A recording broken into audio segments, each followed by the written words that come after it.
update here for you all. I'm be talking about the last 2 months of being pregnant, and that's going to be leading from the 8th month through to the 9th month, and right now I'm halfway through my 9th month. And I'm just going to catch you guys up to speed on how things have been going the last month and a half, as well as what the plans are for like some of our like birth plans and going forward. I've been working really hard in the last month and a half to get prepared for baby girl, especially because, as you guys know, we have an 18-month-old. Well, now he's 18 months, but he's a toddler, he's a baby, and he takes a lot of our energy and attention. So we have to be kind of like dutiful, getting things ready in her room. We've definitely been working on her nursery quite a bit. I'm hoping to get you guys a nursery tour before she gets here, but if not, it'll probably be right after she gets here. There's just a few more finishing touches left and her room's gonna be ready. We've also been working to just get Leo acquainted to as many transitions as we can before she comes. So like, he's been having some sorts of sleep regression, so we decided to just jump on top of that, deep dive back into our sleep routines, and like tackle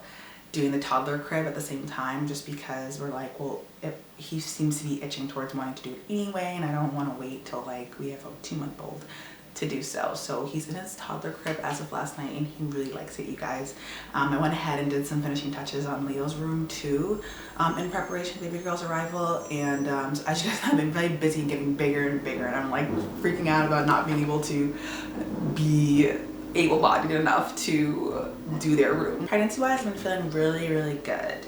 Through the holidays, I was like 8.5 months pregnant, and I felt really good.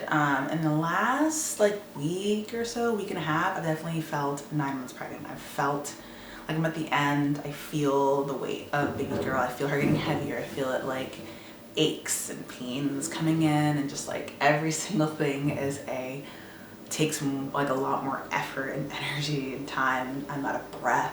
I have had like digestive issues and vomiting and all that on and off throughout this pregnancy, including the 3rd trimester especially even, and the last few weeks has been like kind of tough, especially the last few days. Midwife told me that it's basically heartburn presenting as vomiting or nausea because of all that acid that builds up. It sucks. I sometimes vomit a few times a day, and the other day my throat was really sore because of like the acid. Probably just because there's not that much room in here. Baby girl has been great. We saw her a couple weeks before Christmas, and she was so chubby and cute.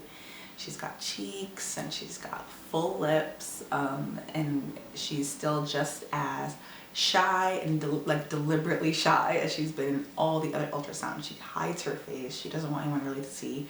She seems to be very kind of like bashful, and she seems to like my placenta as her pillow.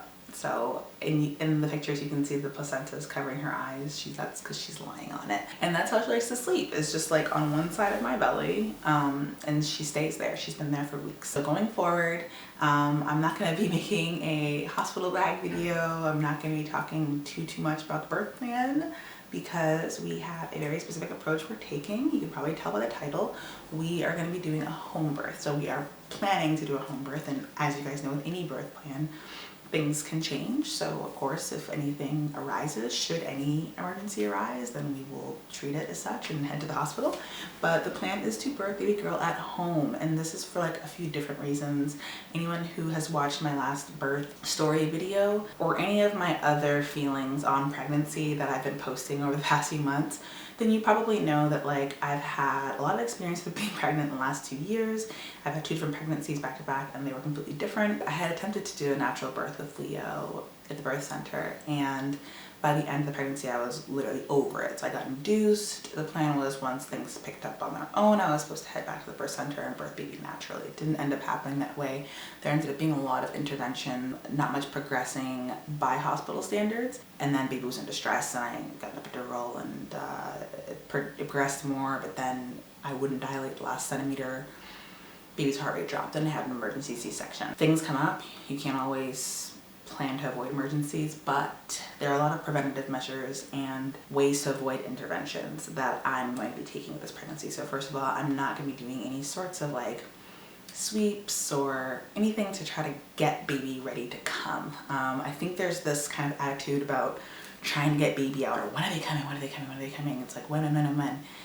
And that impatience, that like anxious kind of tense feeling needs to just like relax. Like, first of all from within outwards and all around me. So I don't want to be using interventionary methods to try to go into labor or make baby girl come. It's like, she's coming. Like, I think we forget sometimes that they will come out. It's not like they're gonna accidentally stay in for the rest of their life. Initially, I was going to labor at home for as long as possible and then go to the birth center. Told pretty late in the game, like right around my 6-month mark, that I was not gonna be able to be qualified to birth at the birthing center because I was a VBAC, which is considered, it would be considered a vaginal birth after cesarean, which has higher risks. If you ask about the numbers and the figures, it's really not that much higher. It's like a few percent, like 2, like 3 literally percent more risk, but hospitals, you know, they carry liabilities, and so I would not be able to birth at the hospitals. When I found that out, I was like, well, I was gonna labor at home for as long as possible anyway. Why don't I just labor at home and stay at home? I think I'm gonna make another video about prepping for home birth, just because I think there might be a community of people who are interested in it, trying it, or just curious.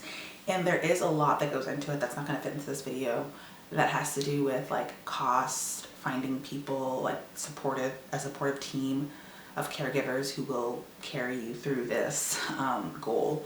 But where I am now is we've interviewed many. We found a home birth midwife that we absolutely love, and so she is going to be our assistant. She will come to our home and with my partner as well as we anticipate baby girl's arrival. We've been getting a lot of different things together for that. We've got our home birthing pool, just a whole bunch of stuff that goes with that, and I'm actually really excited about it, especially because I gave birth, what, literally a year and a half ago. I remember a lot of it. I remember that it's a lot and it's painful and everything, so like I haven't forgotten that part of it. I remembered that. So instead of focusing on the pain aspect or the fact that that's going to exist, I'm focusing on how can I manage it better?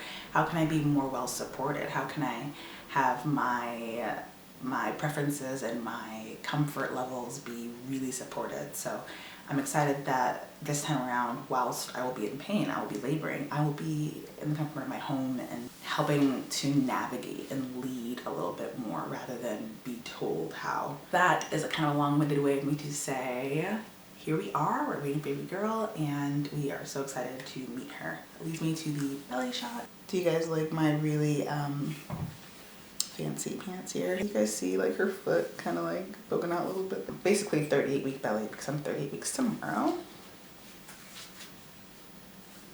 It's from the front, from the side. Hey, poking all the way out.